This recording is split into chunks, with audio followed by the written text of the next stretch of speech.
Shalom T V പ്രേക്ഷകർക്ക് മഞ്ഞുതുള്ളി എന്ന ഈ പ്രോഗ്രാമിലേക്ക് സ്വാഗതം.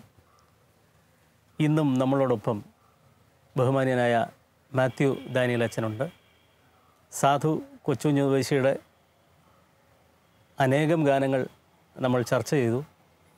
പുതിയ ചില ഗാനങ്ങളുമായി നമ്മൾ ഇന്നത്തെ എപ്പിസോഡ് ആരംഭിക്കുകയാണ്. അച്ഛ, ഈ പ്രോഗ്രാമിലേക്ക് സ്വാഗതം. സാധു കൊച്ചുകുഞ്ഞുപദേശി എഴുതിയ മനോഹരമായ ഒരു ഗാനമാണ് എൻ്റെ സമ്പത്തെന്ന് ചൊല്ലുവാൻ വേറെയില്ലാരും യേശു മാത്രം എന്ന് തുടങ്ങുന്ന അതിമനോഹരമായ ഗാനം. പലരും ജോലി ചെയ്യുമ്പോഴും വീട്ടമ്മമാർ അടുക്കളയിൽ ജോലി ചെയ്യുമ്പോൾ പോലും അറിയാതെ പാടുന്ന ഏറ്റവും നല്ല വരികളടങ്ങുന്നൊരു ഗാനമാണത്.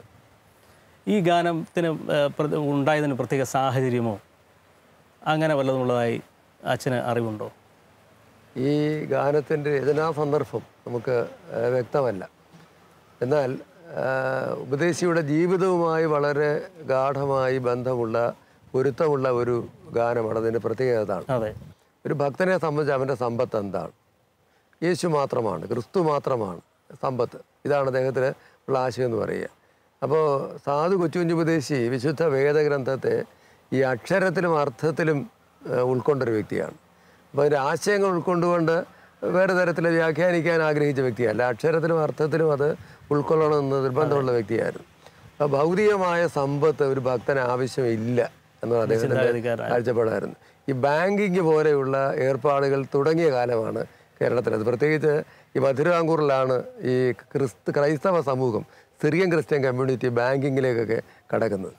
അപ്പോൾ സ്വാഭാവികമായിട്ടും ബാങ്കിൽ നിക്ഷേപിക്കാനും ആ വരുമാനം വർദ്ധിപ്പിക്കാനും ഒക്കെ ഉള്ള ആഗ്രഹം ആളുടെ ഇടയിൽ പ്രചരിക്കുന്ന കാലത്താണ്. അന്ന് ഉപദേശി പറയുന്നതാണ് പറഞ്ഞത്, എൻ്റെ സമ്പത്ത് ഇതിലൊന്നും അല്ല, മറിച്ച് യേശുവിൽ മാത്രമാണ്, ക്രിസ്തുവിൽ മാത്രമാണ് എൻ്റെ സമ്പത്ത് കുടികൊള്ളുന്നത്. അപ്പോൾ ഒരു ഭക്തൻ അതല്ലാതെ മറ്റൊരു ഭൗതിക സമ്പത്തിൻ്റെ ആവശ്യമില്ല എന്ന് അദ്ദേഹം ജീവിതത്തിൽ കാട്ടിക്കൊടുക്കാൻ ശ്രമിച്ചിട്ടുണ്ട്. അത് ഈ ഒരു ഗാനത്തിൽ മാത്രമല്ല, മറിച്ച് ജീവിതത്തിലുടനീളം പുലർത്താൻ ആഗ്രഹിച്ച ഒരു സമീപന രീതിയാണിത്. ജീവിത രീതിയാണ്. എല്ലാം പൊതുവകയെന്ന് കാണുക, മറ്റുള്ളവരുടെ നന്മയ്ക്കായിട്ട്. അദ്ദേഹം സമ്പത്ത് കൂട്ടിയിട്ടുണ്ടോ എന്ന് ചോദിച്ചാൽ അദ്ദേഹത്തിന് പലതും എഴുതി വാങ്ങിച്ചിട്ടുണ്ട്. കാരണം പക്ഷേ വാങ്ങിച്ചേക്ക് പറഞ്ഞത് ഏതെങ്കിലും സ്ഥാപനത്തിന് വേണ്ടിയാണ്. അപ്പോൾ ഒരിടത്ത് അദ്ദേഹത്തിൻ്റെ ഒരു റെസിപ്റ്റ് ബുക്കിൽ എഴുതിയ ഒരു വാക്ക് എന്നെ വളരെ സ്പർശിച്ചിട്ടുണ്ട്. പറയുന്നത്, ഇതിൽ വാങ്ങുന്ന ഒരു പൈസ പോലും ഇതര കാര്യങ്ങൾക്കോ സ്വന്തം കാര്യത്തെ ഞാൻ ഉപയോഗിക്കുന്നതല്ല എന്ന് അതിലൊരു പ്രതിജ്ഞാപത്രം പോലെ എഴുതി വെച്ചിട്ടുണ്ട്. കാരണം ഇത് അതിനുവേണ്ടി മാത്രം ഞാൻ വിനിയോഗിക്കുന്നതാണ്. ഒരു പക്ഷേ എല്ലാ കാലത്തുമുള്ള ക്രിസ്തു അനുയായികളുടെ മുൻപിൽ ഒരു വെല്ലുവിളിയാണ് ഈ സമീപനം എന്ന് പറയുക. അപ്പോൾ എൻ്റെ സമ്പത്ത് എന്ന് പറയുന്നത് ക്രിസ്തുവിൽ മാത്രമാണ്. ക്രിസ്തുവിൻ്റെ മുഖത്തേക്ക് നോക്കി ഞാനൊരു പരദേശ പ്രയാണ യാത്ര പോലെ, ഒരു മോക്ഷയാത്രികനെ പോലെ സഞ്ചരിക്കുമെന്ന് പറയുന്ന ഒരു പ്രതിജ്ഞാബദ്ധതയിൽ നിന്ന് ഉറവെടുത്ത അതിമനോഹരമായും ഏറ്റവും ആശയസമ്പുഷ്ടമുള്ളതുമായ ഒരു ഗാനമാണ്. സാധു വളരെ ലളിത ജീവിതം നയിച്ച ഒരാൾ കൂടെയാണ്. അതെ. അദ്ദേഹത്തിൻ്റെ ഒരു ആഹാരക്രമം എങ്ങനെയായിരുന്നു എന്ന് അറിവുണ്ടോ? അദ്ദേഹത്തിൻ്റെ ആഹാര ശൈലി എന്ന് പറയുന്നത് ഇന്ന് നമുക്ക് അനുവർത്തിക്കാനായിട്ട് ബുദ്ധിമുട്ടുള്ള ശൈലിയായിരുന്നു. ഉപവാസം, പ്രാർത്ഥന അദ്ദേഹത്തിൻ്റെ പ്രധാനപ്പെട്ട ഈ ഭക്തി ചര്യകളിലൊന്നെന്ന് പറയുക. അദ്ദേഹം പറയുന്നുണ്ട്, ഒരു ഭക്ഷണം ഒരു നേരം ഉപേക്ഷിച്ചാൽ അത്രയും ഗുണമുണ്ട്, അല്ല ഒരു ഐറ്റം ഉപേക്ഷിച്ചാൽ അത്രയെങ്കിലും പ്രയോജനമുണ്ടെന്ന് പറയുന്നുണ്ട്. 19 നേരമേ ഒരു മാസം ഭക്ഷണം കഴിക്കുമായിരുന്നുള്ളൂ. അത് എല്ലാ ദിവസവും രാത്രി 10 മണിക്ക് ശേഷമേ കഴിക്കുകയുള്ളൂ. പകൽ പച്ച വെള്ളം പോലും കുടിക്കുകയില്ല എന്ന് നിർബന്ധമുണ്ട്. അത്രയ്ക്ക് അസറ്റിക് ലൈഫാണ് അദ്ദേഹം നയിച്ചതെന്ന് പറയുന്നത്. വ്യാഴം മുതൽ ഞായർ വരെയാണ് അക്കാലത്ത് ഈ കൺവെൻഷൻ യോഗങ്ങളൊക്കെ നടന്നിരുന്നത്. 20 പ്രസംഗം 21 പ്രസംഗങ്ങൾ വരെ ഒരു പക്ഷേ പല യോഗങ്ങളിലായി ചെയ്യേണ്ടതായിട്ട് വരും. പക്ഷേ സാധു ആഹാരം കഴിക്കുന്നത് ആ ദിവസങ്ങളിൽ 2 ദിവസവും, അതായത് 2 നേരം മാത്രമാണ്.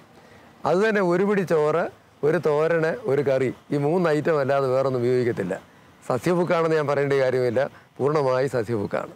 അപ്പോൾ ഇങ്ങനെ ശരീരത്തെയും മനസ്സിനെയും ഒക്കെ മെരുക്കിയെടുക്കുന്ന ഒരു വ്യക്തിയായിരുന്നു. കാരണം ഇതിലൊന്നും ചഞ്ചലപ്പെടുമായിരുന്നില്ല. എൻ്റെ സമ്പത്ത് ക്രിസ്തു മാത്രമാണ്. ഈ മനോഹര ഗാനം നമുക്കൊന്ന് കേൾക്കാം.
അച്ഛാ, അതുപോലെ സാധു കൊച്ചുഞ്ഞുപദേശിയുടെ ഗീതങ്ങളിൽ അധികം പ്രശസ്തമല്ലാത്തതാണെന്ന് തോന്നുന്നു അരുമയുള്ള ഒരു യേശുവേ എന്ന് തുടങ്ങുന്ന ഗാനം. ഈ ഗാനത്തെക്കുറിച്ച് അച്ഛൻ്റെ ചിന്ത എന്താണ്, ഒന്ന് വ്യക്തമാക്കാം. ഈ എൻ്റെ സമ്പത്ത് ഒന്ന് യേശു മാത്രം എന്ന് പറഞ്ഞതിൻ്റെ ഒരു തരത്തിൽ തുടർച്ചയായിട്ട് നമുക്കിവിടെ ഇതിനെ കാണാവുന്ന. കാരണം ഉപദേശിയുടെ ഒരു ജീവിത സമീപനം ഇതിനകത്ത് നന്നായിട്ട് അവതരിപ്പിക്കുന്നുണ്ടെന്ന് പറയുന്നത്. ജീവിതയാത്രയിൽ എനിക്ക് ആരാണ് കാമ്യമായിട്ടുള്ളത്? യേശു മാത്രം. അരുമയുള്ള യേശു, അരുമ മണവാളൻ. അത് അന്ന് ആ കാലത്തെ ഉടോർ പ്രസംഗരുടെ ഒരു ശൈലിയായിരുന്നു. ദൈവം തമ്പുരാനൊരു മണവാളനെ പോലെ അണയും എന്നുള്ളത്. അപ്പോൾ ആ അരുമയുള്ള യേശുവാണ് എൻ്റെ ജീവിതയാത്രയിൽ എനിക്ക് സഖിയായിട്ടുള്ളത്, തുണയായിട്ടുള്ളത്, തണലായിട്ടുള്ളതെന്നാണ്. അപ്പോൾ ഈ ഭൗതികമായി ഇന്ന് താൻ അനുഭവിക്കുന്ന പീഡയോ കഷ്ടതയോ അതൊന്നും നിസ്സാരമാണ്. കാരണം ഈ ഒരു വരുന്ന ഭാഗ്യത്തെക്കുറിച്ച് ഓർമ്മിക്കുമ്പോൾ മുഷിഞ്ഞ വസ്ത്രവുമായിട്ട് ഒരു ലാസറിനെ പോലെയാണ് ഞാൻ ജീവിക്കുന്നതെങ്കിൽ പോലും സ്വർഗഭാഗ്യം എനിക്കുണ്ട്. അതാണ് അദ്ദേഹത്തിൻ്റെ മുൻപിലുള്ള ആഗ്രഹം എന്ന് പറയുന്നത്. അതായത് ഒരു മോക്ഷയാത്രികൻ്റെ ഹൃദയത്തുടിപ്പുകളാണ് ഈ ഗാനത്തിലും കേൾക്കുക. അത് ഈ ഗാനത്തിൽ മാത്രമല്ല, ഉപദേശിയുടെ ഒട്ടുമിക്ക ഗാനങ്ങളുടെ പിൻപിലുള്ള ഒരു പ്രമേയ തലമെന്ന് പറയുന്നത് മോക്ഷയാത്രയെക്കുറിച്ചുള്ളതാണ്. ഈ ലോകത്തെ ഒരു താൽക്കാലികമായ ഒന്നായിട്ട് കാണുകയും ഇതിനപ്പുറത്ത് ദൈവം ഒന്ന് ഒരുക്കിയിട്ടുണ്ട് എന്ന് പറയുന്ന ആ ഒരു ദർശനത്തോടുകൂടെ, ഒരു കാഴ്ചപ്പാടോടുകൂടെ ഓരോ ചുവടും അർത്ഥപൂർണ്ണം മുന്നോട്ട് വെക്കുക. വെറുതെ വെക്കാതെ അർത്ഥം എടുക്കാൻ പാടില്ല. അതെ. അപ്പോൾ വളരെ അർത്ഥപൂർണ്ണമായിട്ട് മുന്നോട്ട് എടുക്കുക എന്ന സമീപനമാണ് ഉള്ളത്. ഈ അരുമയുള്ള യേശു എന്ന് പറയുന്ന ആ ഗാനത്തിലും പ്രതിഫലിക്കുന്നത് ആ ഒരു ആശയമാണ് പറഞ്ഞു. എനിക്ക് തോന്നുന്നത് ഇന്നും അത് പ്രസക്തമാണ്. കാരണം ഈ ക്രിസ്തു ദർശനം പോലും പ്രായോഗിക തരത്തിൽ ഒരുപാട് ഭൗതികവത്കരിക്കപ്പെട്ടു പോകുന്നുണ്ട്. അപ്പോൾ സ്വാഭാവികമായിട്ടും അതിന് വ്യത്യസ്തമായൊരു തലത്തിലായിരുന്നു. അപ്പോൾ ഉപദേശിയെക്കുറിച്ച് പറയുന്നുണ്ട്, ഉപദേശിയുടെ ഭാവനം ഒരു പഴയ ഭാവനം, അത് അക്കാലത്തെ മോശമായ ഭാവനമല്ല, അറിയുന്നവരെയൊക്കെയുള്ളൊരു വീടാണ് വരുന്നത്. പക്ഷേ അതൊന്ന് അക്കാലത്ത് താഴ്ന്ന മേൽക്കൂരകളാണ് വീട്ടിലുള്ളത് പറഞ്ഞ്. ഒരിക്കലും ഉപദേശി പറയുന്നുണ്ട്, മല്ലപ്പള്ളി എന്ന് പറഞ്ഞ പ്രദേശത്ത് യോഗം നടത്തിയിട്ട് മടങ്ങി വരുമ്പോൾ ജനങ്ങൾ പറഞ്ഞു, ഞങ്ങളൊക്കെ വരുമ്പോൾ ഈ വീട് ഇങ്ങനെ താണു കിടക്കാൻ പറ്റും, ഒന്ന് ഉയർത്തട്ടെ. ഉപദേശി അല്പനേരം മിണ്ടിയില്ല എന്നാണ് പറയുന്നത്. അത് കഴിഞ്ഞ് പറയുന്നുണ്ട്, കൂടാരവാസികളാണ് ഞാൻ ഒന്ന് പാടിയിട്ടുണ്ട്, എനിക്കിതിൻ്റെ അല്ലേ ആവശ്യമുണ്ട്. അതായത് ഈ ജീവിതം ഒരു താൽക്കാലിക വാസമാണ്. അതുകൊണ്ട് ഏറെ ഇതിനുവേണ്ടി നമുക്ക് കരുതേണ്ടതായിട്ടില്ല. കാരണം ഈ ജീവിതയാത്രയിൽ എനിക്ക് തുണയായിട്ടുള്ളത് ഈ അരുമയായ യേശുവാണ്. അത് മതി. അതാ ഞാൻ പറഞ്ഞത്, എൻ്റെ സമ്പത്തൊന്ന് ചൊല്ലുവാനെന്നുള്ള പാട്ടിൻ്റെ ഒരു തുടർച്ചയായിട്ട് വേണം നമുക്ക് ഇതിനെ ആശയപരമായി സ്വീകരിക്കാം. അപ്പം അതുകൊണ്ട് സാധുവിൻ്റെ ഒട്ടുമിക്ക പാട്ടുകളുടെയും ആശയം, അതിൻ്റെ ദർശനതലവും ഈ പ്രാപഞ്ചികമായ ജീവിതത്തിൻ്റെ നിരർത്ഥകതയെക്കുറിച്ചും വരാൻ പോകുന്ന നല്ല നാളെയെ കുറിക്കുന്ന സ്വർഗീയ ഭാഗ്യങ്ങളെക്കുറിച്ചുള്ള ചിന്തയുമാണ്. അപ്പോൾ അത് ഈ പാട്ടിൽ നന്നായി പ്രതിഫലിക്കുന്നുണ്ട്. നമുക്ക് ഈ ഗാനം ഒന്ന് കേൾക്കാം.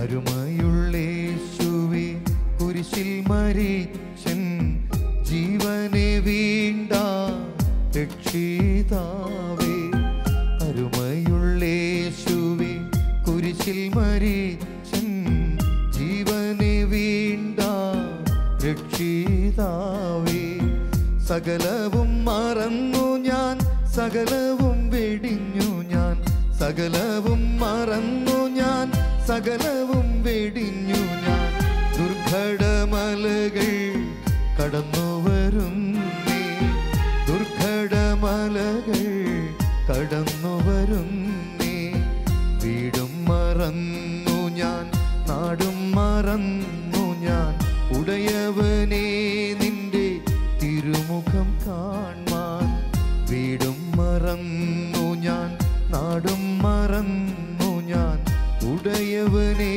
നിന്റെ തിരുമുഖം കാൺമാൻ, അടിയനെ വഴിയിൽ പലവിധയാപത്തിൽ, അടിയനെ വഴിയിൽ പലവിധയാപത്തിൽ, നടുവിൽ നീ നടത്തി പരിപാലിച്ചു, നടുവിൽ നീ നടത്തി പരിപാലിച്ചു.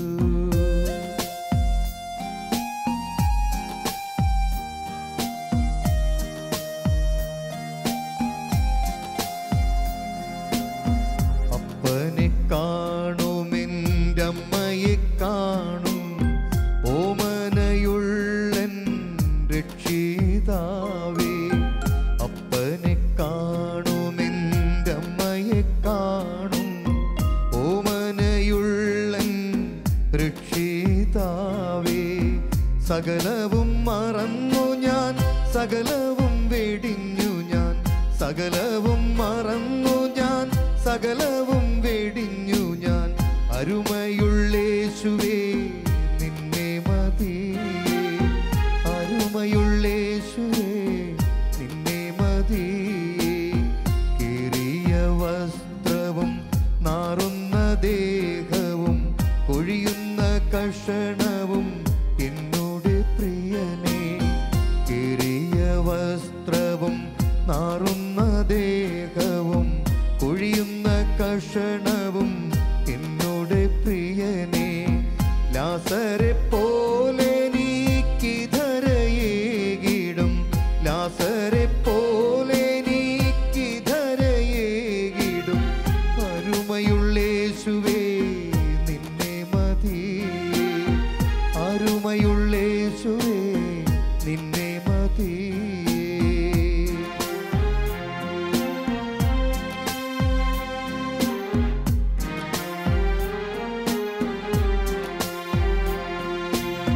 വീട്ടിൽ മരിക്കയോ കാട്ടിൽ പോയി ചാകയോ റോമയിൽ പോകയോ കടവിൽ ഞാനാകയോ.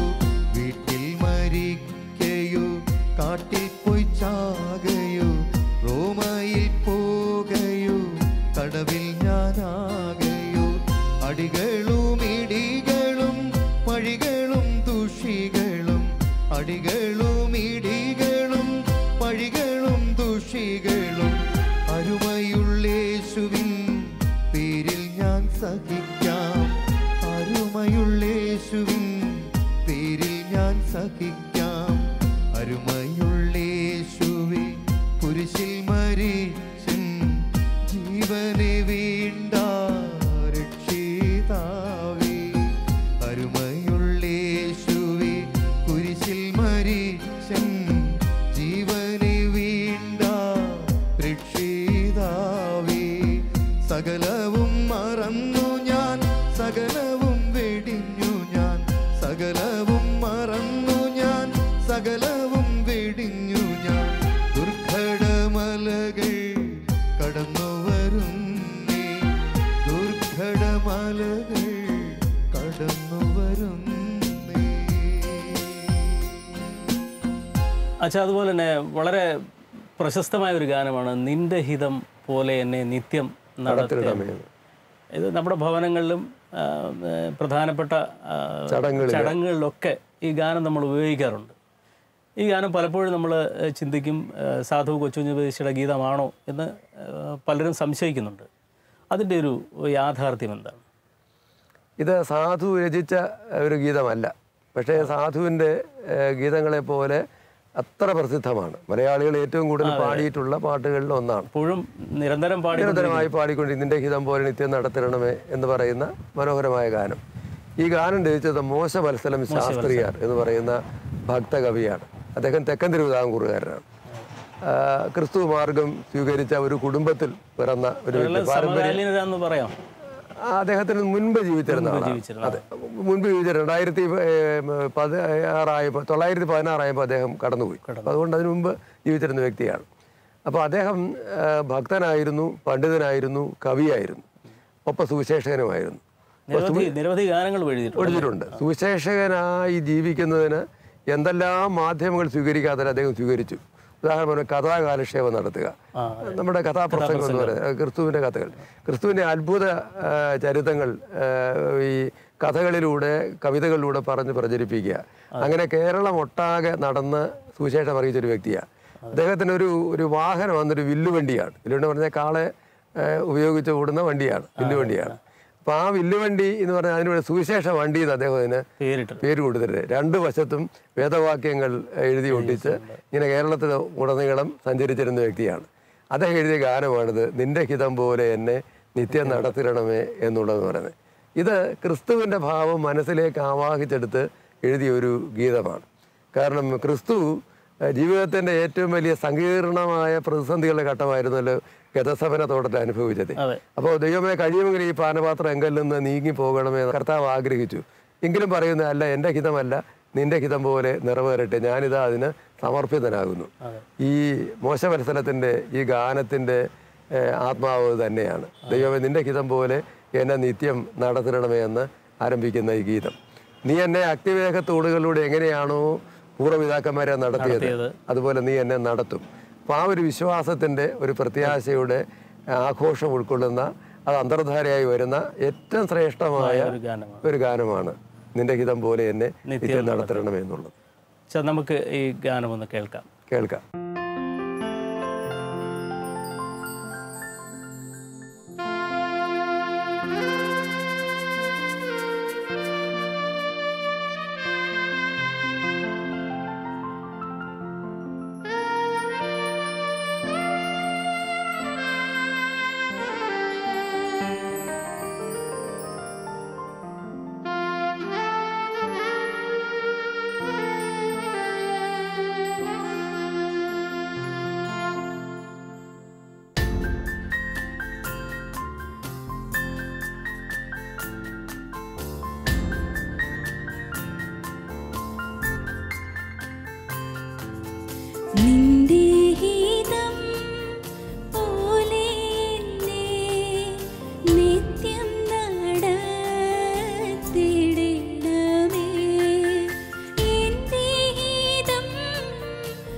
മനോഹരമായ പാട്ടുകളടങ്ങിയ ഇന്നത്തെ പ്രോഗ്രാം ഇവിടെ പൂർണ്ണമാകുന്നു. സാധു കൊച്ചുകുഞ്ഞുപദേശിയുടെയും മറ്റ് നിരവധി പാട്ടെഴുത്തുകാരുടെയും കവികളുടെയും ഗാനങ്ങളുമായി വീണ്ടും ഞങ്ങൾ അടുത്ത ആഴ്ചകളിൽ എത്തുന്നു. എല്ലാവർക്കും നന്ദി.